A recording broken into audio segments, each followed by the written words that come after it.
exchanging a civilian blockade on Gaza for a military one. Those were the semantics that emerged from Israel's Security Cabinet late Sunday. Amidst mounting international pressure to end an illegal siege in place now for more than 3 years, the Israeli Prime Minister Netanyahu said his government would allow a greater variety of goods to enter the Strip. Our government's policy towards Gaza is clear. Israel seeks to keep out of Gaza weapons and material that Hamas uses to prepare and carry out terror and rocket attacks against Israel and its civilians. All other goods will be allowed into Gaza. Gilad Shalit is now approaching 4 years in captivity. The international community should join Israel in strongly condemning Hamas for holding him captive. Now is the time for all of us, Israel and the international community, to redouble our efforts to secure Gilad Shalit's immediate release. A list of prohibited items is expected to be published within the next few days.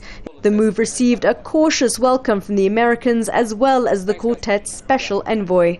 The real significance of today's statement is that it allows Israel completely to protect its security by refusing any weapons or arms or combat material into Gaza, but it means that for the rest of the things, the lives of people in Gaza can be eased. And so the foodstuffs, the household items, the materials necessary to do the United Nations projects on water and sanitation and electricity and housing and so on, those goods can go in.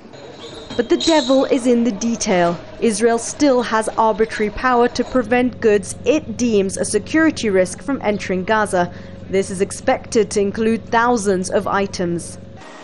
Raw materials needed to breathe life into Gaza's collapsed economy and private sector will still be prevented from entering the Strip. There's no mention of exports such as flowers and fruit being allowed out either. And crucially, the ban on the freedom of movement of Gaza's 1.7 million people is still in place, as well as the naval blockade that affects thousands of Gaza's fishermen. The deposed Hamas government says Israel's move is purely cosmetic, aimed at a partial appeasement of international critics while legitimizing an acknowledged illegal blockade. What Palestinians want and the international community has been demanding is an end to the siege and not just a modification of it. Sherine, Tadros, Al Jazeera, Jerusalem.